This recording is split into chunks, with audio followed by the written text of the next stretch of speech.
students, today we are going to learn a new topic of chapter 8, Cell the Unit of Life, class 11th. In previous video lectures, we had already studied about what is the difference between prokaryotic and eukaryotic cell, what is prokaryotic cell, what are the components of prokaryotic cell, what are the structure of eukaryotic cell, and we had categorized the eukaryotic cell into different parts. So in that part there is a part that is called cell envelope. So in cell envelope there are plasma membrane and cell wall. So we had already covered the plasma membrane in previous video lectures. Now in this video lecture we are going to start about the cell wall. तो मैंने आपको पहले भी बताया है और मैं फिर से उस चीज को रिपीट कर देता हूं कि जो प्लांट्स होते हैं, बैक्टीरिया होते हैं, फंजाई होती है या एल्गी होती है, इनके अंदर प्लाज्मा मेम्ब्रेन तो होगी, उसके साथ एक एडिशनल स्ट्रक्चर प्रेजेंट होता है जो रिजिड होगा, नॉन लिविंग होगा, जिसे हम सेल वॉल कहते हैं। अब ये जो सेल वॉल है इसका नेचर सब में ही अलग अलग होता है। प्रोकैरियोट्स में जैसे अगर मैं बात करूं बैक्टीरियाज की, तो बैक्टीरियाज के अंदर सेल वॉल बनी होती है पेप्टाइडोग्लाइकन से। अगर मैं एल्गी की बात करूं तो एल्गी के अंदर जो सेल वॉल का कंपोजिशन होता है उसे बनाने के लिए सेलुलोज होता है, मैनान्स होते हैं, गैलेक्टान्स होते हैं, उसके अलावा मिनरल्स होते हैं जैसे कैल्शियम कार्बोनेट। यहां पे आप देख सकते हो सारी चीजें मैंने मेंशन की हुई हैं, तो आप साथ में नोट्स भी तैयार कर सकते हो। मैं इसे यहां पे इसलिए लिखता हूं, रीजन है, देखिए अगर मैं लिखते हुए वीडियो बनाऊंगा तो उसे बनाने में मुझे बहुत ज्यादा समय लग जाएगा, और मैं सारी इंफॉर्मेशन को फ्लो चार्ट के तौर पे या बहुत शॉर्ट करके इंफॉर्मेशन को यहां पे लिख देता हूं, पॉइंट्स में लिख देता हूं, ताकि बच्चों को नोट्स बनाने में इजी रहे, और साथ में उनको एक्सप्लेनेशन में अपनी तरफ से डायग्राम्स के थ्रू देता रहता हूं। डायग्राम्स आपको या तो स्क्रीन पे दिख जाएंगे या यहाँ पे मैं बना ही देता हूं। Got it. दूसरा, मैंने एल्गी तक बात कर ली कि एल्गी की सेल वॉल किसकी बनी होती है। ऐसे ही फंगल सेल वॉल बनी होती है किसकी? काइटिन की। और काइटिन का जो मोनोमरिक यूनिट है वो होता है N acetyl glucosamine, that is called NAG।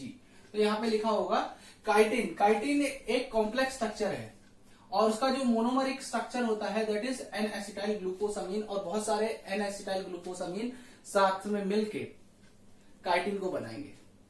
उसके अलावा जो प्लांट सेल वॉल होती है it is made up of cellulose. ये सेलुलोज की बनी होगी, और सेलुलोज के साथ साथ यहाँ पे पेक्टिन भी होता है, हेमीसेलुलोज भी होता है, और कुछ प्रोटीन्स प्रेजेंट होती है। तो ये तो मैंने नेचर बताया बेसिकली कि किसकी सेल वॉल किस चीज की बनी होगी, उसका कंपोजिशन क्या होगा। अब मैं बात करता हूं प्लांट सेल वॉल की। तो प्लांट सेल वॉल क्या होता है, इसको दो पार्ट में डिवाइड किया हुआ है, प्राइमरी सेल वॉल और सेकेंडरी सेल वॉल। ठीक है, इसमें दो रीजन है। अब जो पहला रीजन है that is primary cell wall, ये किसके अंदर प्रेजेंट होगा? It is present in the younger plants. मतलब जो भी यंग प्लांट्स होते हैं, इनिशियली फॉर्मिंग प्लांट होते हैं, उनके अंदर जो सेल्स होंगी उसको कवर करने के लिए प्राइमरी सेल वॉल होती है, वहां पे सेकेंडरी सेल वॉल प्रेजेंट नहीं होती है। फॉर एग्जाम्पल जैसे मेरिस्टेमेटिक टिश्यू है जो हमेशा डिवाइड करते रहते हैं, उनके चारों तरफ कौन सी वॉल होगी? प्राइमरी सेल वॉल होगी। उसके अलावा पैरेन्काइमेटस टिश्यूज है, उनके आगे उनके जो सराउंड करने के लिए कौन सी सेल वॉल होगी? That is primary cell wall. तो जो प्राइमरी सेल वॉल है ये यंग प्लांट सेल्स के अंदर प्रेजेंट होती है। ये थिन होती है, गॉट इट, इलास्टिसिटी प्रोवाइड करती है, सेल को एक्सपेंड करने में हेल्प करती है, क्योंकि जो नई सेल फॉर्म होगी उसको एक्सपेंड होना पड़ेगा, क्योंकि अपने साइटोप्लाज्म कंटेंट को बढ़ाता है। तो present in the young plant, single layer है ये, और उसका जो वॉल मटेरियल है सिंगल लेयर का वॉल मटेरियल प्रेजेंट होता है। अभी बताऊंगा कि ये वॉल मटेरियल क्या होगा। अब इसके अलावा ये थिन है, इलास्टिक है, साथ साथ में कैपेबल है एक्सपेंशन में। तो मैंने आपको बता दिया कि भाई थिन भी होती है और फ्लेक्सिबल भी होती है, और सेल को एक्सपेंड करने में हेल्प करती है, क्योंकि यंग पार्ट्स क्या करेंगे, जब सेल फॉर्म होती है उसके बाद वो एक्सपेंड करती है, सेल एक्सपेंशन होता है। उसके बाद ऐसे ही वो डिवाइड करती रहती हैं, और जो भी नई सेल्स फॉर्म होंगी, जो यंग सेल्स होंगी प्लांट सेल की, वो हमेशा प्राइमरी सेल वॉल को कंटेन करके रखेंगी। अब ये कहां पे प्रेजेंट होती है? मेरिस्टेमेटिक और पेरेन्काइमेटस टिश्यूज के अंदर, मैंने आपको बताया। अब ये तो रही प्राइमरी सेल वॉल जो यंग प्लांट्स के अंदर होती है। अब जैसे जैसे प्लांट मैच्योर होना शुरू करता है एंड वो भी प्लांट्स कौन से, डाइगॉट प्लांट्स की, तो वहां पे एक चीज होती है जिसे सेकेंडरी ग्रोथ कहा जाता है। अब जैसे जैसे सेल मैच्योर होती चली जाएगी ऐसे ऐसे इसी प्राइमरी सेल वॉल के ऊपर डिपोजिशन होना शुरू हो जाता है। किसका, सेकेंडरी सेल वॉल का। मतलब उसी सेल वॉल जो प्राइमरी सेल वॉल थी उसके ऊपर और सेल वॉल डिपॉजिट होती चली जाएंगी, और वो जो डिपॉजिट होंगी सेल वॉल वो ही सेकेंडरी सेल वॉल होती हैं। तो जनरली ये किसके अंदर प्रेजेंट होंगी, ये ओल्डर पार्ट्स के अंदर प्रेजेंट होंगी। देखिए present in the mature cell, mature cells के अंदर प्रेजेंट है। उसके अलावा यहां पे सिंगल लेयर थी, यंग में सिंगल लेयर थी, यहां पे more layers of wall material, ठीक है। उसके अलावा ये जो वॉल मटेरियल है ये किस कहां पे ऐड होगा, प्राइमरी सेल वॉल के ऊपर। जैसे ये प्राइमरी सेल वॉल है और इस प्राइमरी सेल वॉल के ऊपर और डिपोजिशन होना शुरू हो जाए और जो है सेल वॉल्स फॉर्म होती चली जाए, मटेरियल इसके ऊपर डिपॉजिट होता चला जाए सेल वॉल का, ठीक है। और ये जो एडिशनल सेकेंडरी वॉल्स इसके ऊपर आती हैं उसकी वजह से क्या हो जाती है, ये सेल वॉल की थिकनेस बढ़ जाएगी, गॉट इट। और जो थिकनेस बढ़ेगी उसकी वजह से क्या होगा कि बाहर जो प्लांट अपीयर होगा वो वुडी होगा, हार्ड हो जाएगा। तो जनरली जो भी आपने देखे होंगे ओल्डर प्लांट्स है उनके चारों तरफ क्या आ जाता है, बार्क आ जाता है। वो क्या बन जाते हैं, रिजिड बन जाते हैं, टफ बन जाते हैं। वो क्यों बन जाते हैं टफ, क्योंकि वहां पे सेकेंडरी सेल वॉल होती है। और उसके साथ साथ बेटा वहां पे ना डिपोजिशन होता है एक कंपोनेंट का, that is called lignin. Lignin और सुबेरिन, ये जो सुबेरिन कंपाउंड है ये वाटर इम्परवियस होता है। मतलब ये जो वाटर की परमेबिलिटी है प्लांट के लिए कम कर देता है। मतलब प्लांट के अंदर वाटर एंटर नहीं कर पाएगा साइड से, ठीक है। जो स्टेम वाला पार्ट है जहां पे ये हमारा सेकेंडरी सेल वॉल बनती चली जा रही है उसकी वजह से it will become water impermeable, उसकी परमेबिलिटी वाटर के लिए नहीं रहेगी। और ऐसे ही लिग्निन कंपाउंड होता है जो इसको रिजिडिटी प्रोवाइड करेगा। तो प्राइमरी तो देखा हमने यंग प्लांट सेल के अंदर, सेकेंडरी हो गया मैच्योर प्लांट सेल्स के अंदर, ठीक है। अब एक पार्ट है जिसे कहते हैं हम लोग मिडिल लैमेला। बेटा मिडिल लैमेला कहां पे प्रेजेंट होगा, जो एडजेसेंट सेल्स हैं प्लांट्स के अंदर, जो एडजेसेंट सेल्स होती हैं उनके बीच में एक ना स्टिकी अमॉर्फस सीमेंटिंग मटेरियल के तौर पे कुछ प्रेजेंट होता है, जो जनरली कैल्शियम और मैग्नीशियम पैक्टेट से बना होता है। और मैंने क्या बोला, सीमेंटिंग मटेरियल। सीमेंटिंग मतलब किसी दो चीजों को एक साथ अडहेर करके रखेगा, मतलब वहां पे उसको सीमेंट कर देगा। तो ये मिडिल लैमेला होता है।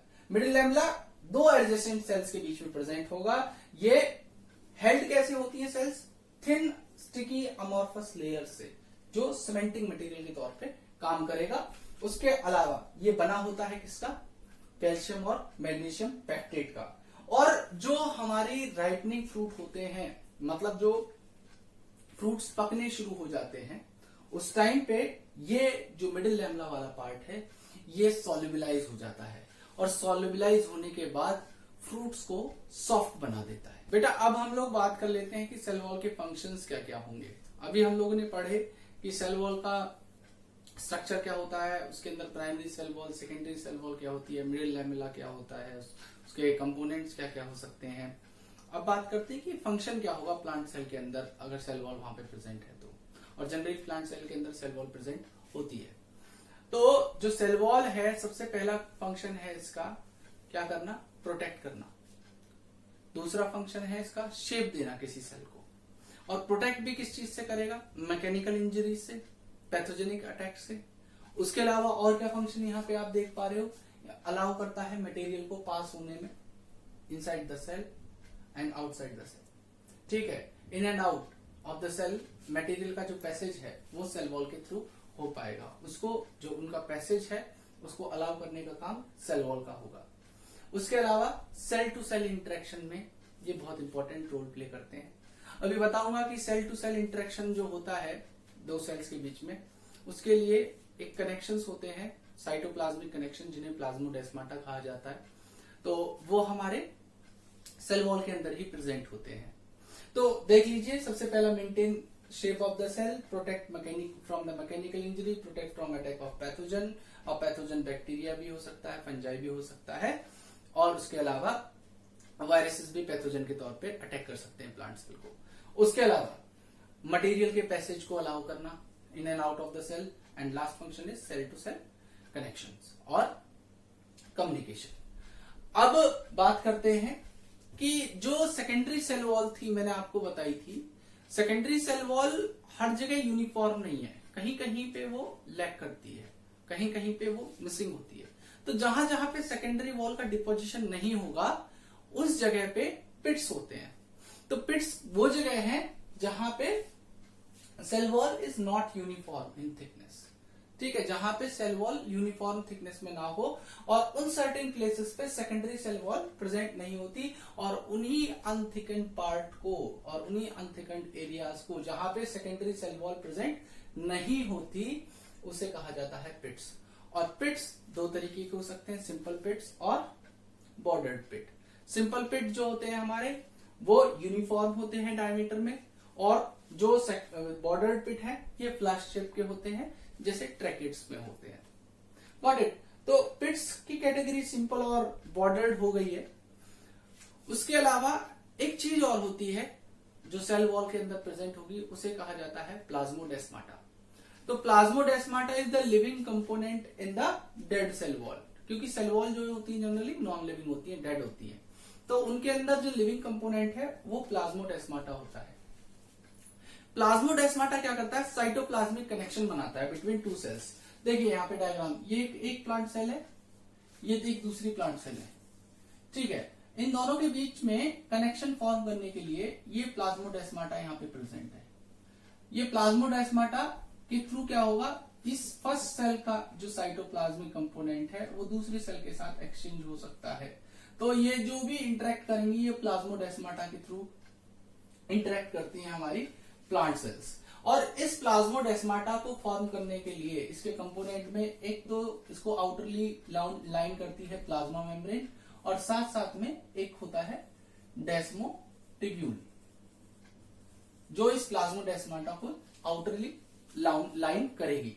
और उसके अलावा जो इस प्लाज्मोडेस्माटा ये जो कनेक्शन है इसको फॉर्म करता है ER, ठीक है। So these plasmodesmatas are originated from endoplasmic reticulum. And एक चीज है जिसे कहते हैं हम लोग सिंपलेस्ट पाथवे। देखिए हम जब ट्रांसपोर्ट इन प्लांट्स पढ़ेंगे चैप्टर नंबर 11, वहां पे इस चीज को बहुत एलाबोरेट वे में पढ़ेंगे कि क्या होता है सिंपलेस्ट पाथवे या क्या होता है एपोप्लास्ट पाथवे। और बस एक छोटी सी मैं इंफॉर्मेशन यहाँ पे दे रहा हूं कि दो तरीके के पाथवे होते हैं जब भी वाटर का ट्रांसपोर्ट होता है।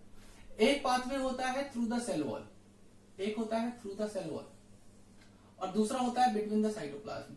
तो जो भी वाटर इस तरफ से इस डायरेक्शन में, देखिए मैं दूसरे कलर का मार्कर ले रहा हूं, यहाँ पे जो भी वाटर इस पाथवे से जाएगा, इस पाथवे से, यहां से थ्रू द सेल वॉल इस तरीके से, तो इसे तो कहते हैं हम लोग एपोप्लास्ट पाथवे।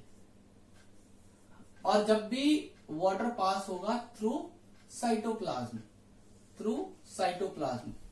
और ऐसे ही अगली सेल्स में साइटोप्लाज्म के थ्रू, इसे कहते हैं हम लोग ऐसे पाथवे को जो साइटोप्लाज्म के थ्रू होके जाता है, जिसे कहते हैं सिंपलेस्ट पाथवे। तो जो सिंपलेस्ट पाथवे है इसको बनाने में, इस सिंपलेस्ट पाथवे को ऑपरेट करने में किसका, इन प्लाज्मोडेस्माटास का बहुत इंपॉर्टेंट रोल होता है। तो एक एक करके पॉइंट्स देख लीजिए। Living component of dead cell wall, plasmodesmata cytoplasmic strands होते हैं। ये देखिए दो साइटोप्लाज्म के बीच में एक स्ट्रैंड के तौर पे काम कर रहे हैं। और उसके अलावा ये पिट्स वाले पार्ट्स में प्रेजेंट होते हैं, और इसकी वजह से क्या होता है, साइटोप्लाज्म जो है एक सेल का दूसरे सेल के कांटेक्ट में रहेगा। नेक्स्ट पॉइंट यहाँ पे दिया हुआ है, लाइन होते हैं प्लाज्मा मेम्ब्रेन से और डेस्मोटिब्यूल से। उसके अलावा ऑरिजिनेट होते हैं किससे, एंडोप्लाज्मिक रेटिकुलम से। And last part is they will help और in the simplest pathway. Got it. So that's all about the cell wall. Thank you.